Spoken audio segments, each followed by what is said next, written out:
Juan, Hey, how are Tim. you, my friend? It's time for a different kind of cataloging cocktails. It's Friday. What were you just asking me? I was asking you, what is a mule that has whiskey in it? So if I got some whiskey here, got some ginger beer, is it a Kentucky mule or a bourbon mule? Or Uh, I 'cause I don't. know if it's vodka, it's a Moscow mule, right? That's a good question. I don't drink Moscow mules or anything. I don't drink ginger beer. I'm not big. This is not a normal thing for me. Not that you don't like it; it's just not your Like, thing you sorry. go for I'm usually. having a. I'm having a Modelo right now. Oh, there you go. That's Yeah. classic. I mean, we're Uh, both doing classics in our own ways here. Tim, what's on your mind? What's happened to you this week? That's a plan. By the way, that's a plan of this stuff. We're just gonna go like find any moment we can on try at the end of the week, and we'll Probably usually on a Friday. Friday, and it would be actually cool if we were at a bar. We should try that out soon. But yeah. Anyways, what's on your mind? So, a couple of things. One thing that's very much on my mind right now is recently this whole context graph topic has been very buzzy, right? And there's a lot of LinkedIn posts about what is it? What is it not? Like, is it new? Is it different? Is it the same? Is there going to be separate tools that do context graphs and stuff like that? So that's been very top of mind for me lately. And it's not necessarily because I'm thinking a lot about context graphs specifically, but it's got me thinking a lot more about the topic of context in general, which, is different than semantics, right? Because I think when we talk about semantics and semantic layers, that means one thing. And when we're talking about context, I think it's, even though there's some overlaps with semantics, I actually think that in some cases or context is broader and a little less defined, a little bit ill-defined, because it's just like, well, what does AI need to be successful? And so it's got me thinking a lot about like, what are the different kinds of context and where do those different types of context need to be managed? So that's my big thought topic this week. Well, I spent, for folks who realize, I was in New York this week, and I spent a bunch of time talking to a bunch of different just, just executives. Like, I was really lucky I get to do this. It was funny. I was at one dinner, and I said, "Okay, context graphs." And you can see everybody at that dinner, like, oh my, their eyes Everybody roll. knew that was the top. Every, That was the topic. Yeah. everybody eyes roll like so back, and this has got me thinking. And we discussed this. Is like, if you look at the whole buzz on this context graph stuff, everything on LinkedIn, it's startups, vendors, right? And then people chiming in, like, it's not the real people. The people would like technically benefit of what we're saying. And by the way, I have been like over the last week, like taking my notes. I will write up like my own my thoughts about this. I'm not saying this is a very valuable thing. I don't want to get into it yet because I don't have a form. I haven't finished my formed opinion about it. But it's very clear that people are like, yeah, okay, that's the next hype thing. But like, all right, let's go talk now about the real stuff we need to get done. And like, let's put this hype thing aside and stuff. But Yeah. what's I mean, fascinating, in general, probably people that are in the trenches, and I don't necessarily mean practitioners, right? It can be leaders too, but people in industry maybe are a little tired of talking about like high level conceptual things, and the pendulum is a little bit more in like, okay, let's get shit done kind of mode right now. and I think part of that is what I find fascinating is that all of these people I talk to, I mean, they're executives. They're still kind of on LinkedIn. They're looking at the stuff and they're seeing what's happening, but they don't comment on this stuff, right? They're not liking, posting, commenting stuff, right? They're observing. So you see, it's truly kind of this social media insulated bubble of like, oh, this is so excitement, but it's excitement from the same people who are just building this up. But how you're supposed to impact all these companies, and the people who are at this company, like they're not. They're like, yeah, whatever.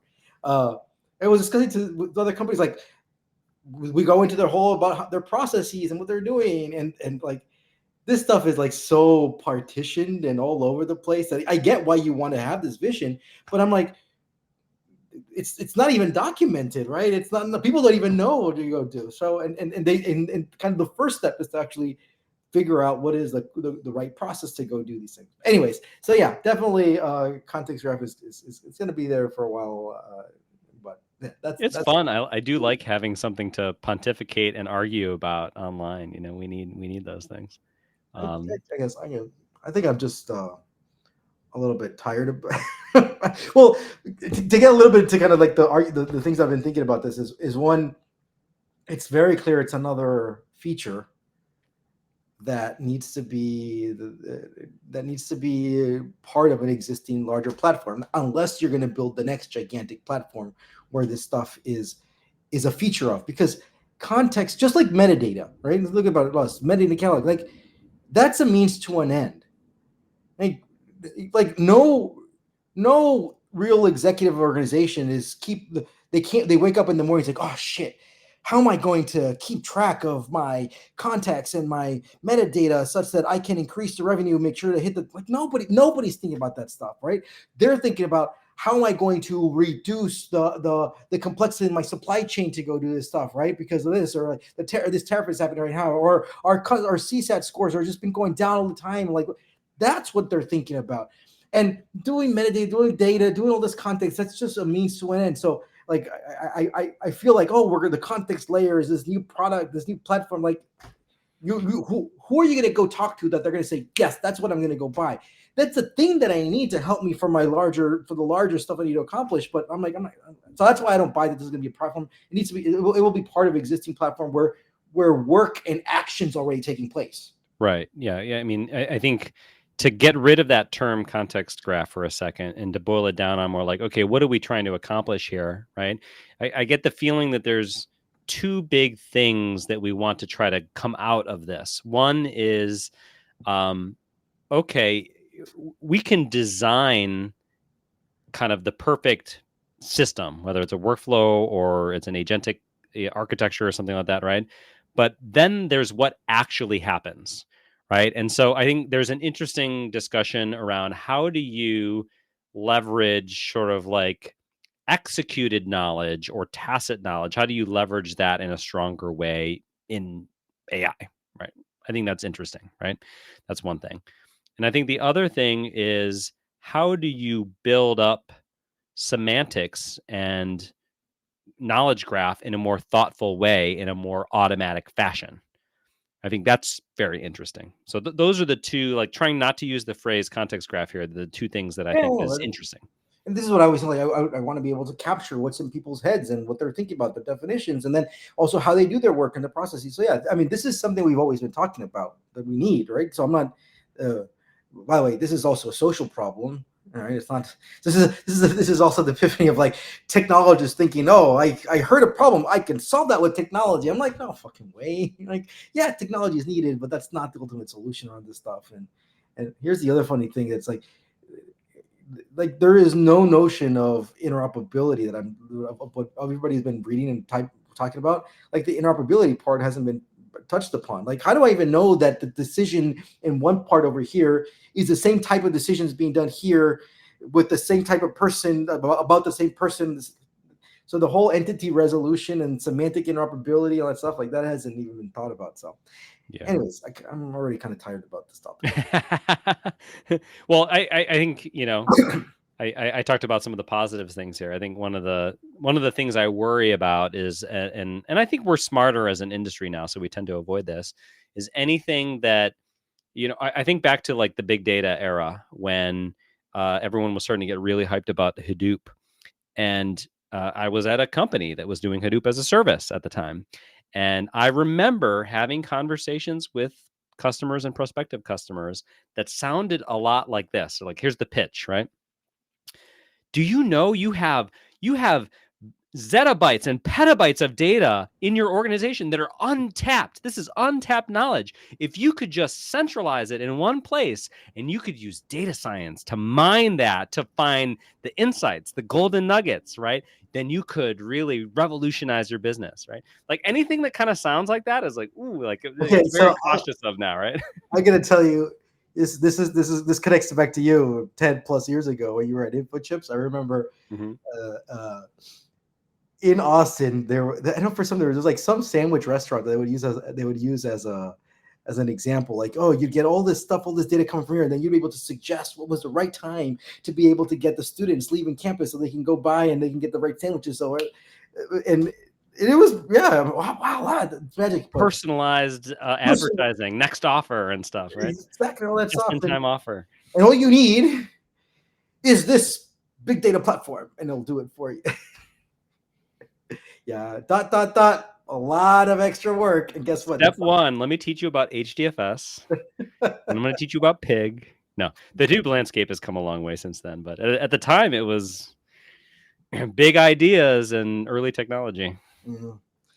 All right. Well, another thing, I posted about this on LinkedIn, I think yesterday, which was like the types of companies, and if I were to categorize companies with respect to data, and I wrote that I kind of see three types of companies, and this is kind of based on a lot of the conversation I had this week. Is like, hey, there are companies who how they use data is that they just consume it from different places that they just get, right?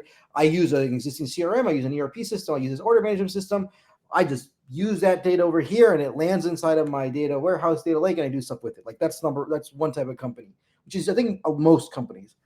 The second are companies who are actually technology companies, and the data they're consuming, they actually probably produce it themselves because they're building the software, because that software is the product that they sell. So they actually have full control of how that data. So that data, in that first case, data is kind of the exhaust. It is what it is. In the second place, if data is your exhaust, well, you actually have a way of controlling that such that you can.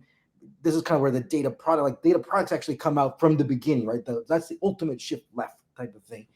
So these are technology companies, right? You can think about these are the Netflix of the world, something like that. And then a third type of company are just companies who actually they sell data, right? Their data is a product. And that's what they do, right? You can think about this like this is the S&Ps, the FactSet types of companies in the world and stuff like that. And so I put that out, and it was really interesting. I actually counted. I had like 15 different responses from people, how they said, and I think everybody kind of agreed on that, but they expanded it, saying, which was interesting, is that they said everybody else is consuming data from other places, so it's they're actually buying data too. So that was another thing. So there's a lot of people who brought up like the acquisitions of data. So yeah, you may be acquiring data from your existing systems, but then you're maybe also acquiring data that you may be buying and you're pulling that into, right? You may be, there's other partners, there's maybe open data, there's kind of scraped alt data and stuff. So what's interesting that I never thought about it too is like, I think my three categories still hold, but then there's like the consumption. There's other types of data that are being kind of external sources that you may want to bring in. The three archetypes I think stay the same, but you have to expand it to say that each of them have use cases around external data as well. Yes, and then I think another thing that came up was, and I think that it would apply also to the three main categories, archetypes, is one where you actually have a data-centric organization, where it's organizations where data is already treated as like a shared organizational infrastructure. So if we think about it for if data is being used just for reporting, then yeah, that's a lot of people, right? But then there's actually companies who are like, yeah, reporting is one of the things that we do because we really use data to really influence and drive how we do our business. And I think that would apply to all of this, but to all those three different types, or maybe it's a different one. By the way, these aren't just mutually exclusive, but anyways, all this to say is like I've been thinking a lot about kind of these different categories of companies, because when you start talking about what you're doing with data, what's your data strategy, like that really depends on the type of company that you are. If the data strategy you have as a tech company where you own you are I don't know, like you're an e-commerce retail company, right? And you build and you manage your entire software of how you built that, then that your strategy there is very different from I sell things. I don't know. I sell these water bottles, right? These physical things. I sell physical things, and I use this ERP system and that system and that system, and I'm going to consume that. Like that, you may have a completely different strategy there. And also a very different strategy if you actually sell data. So I think because a lot of the stuff that you go read and talk to people, it's kind of like one generic type of strategies or stuff that people talk about. Like everybody should have it very differently. And I think your starting points are different. Your end points are actually going to be different.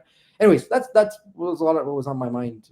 Yeah, no, I think that's great. And that triggers for me, I think one other thing that's very top of mind for me right now is I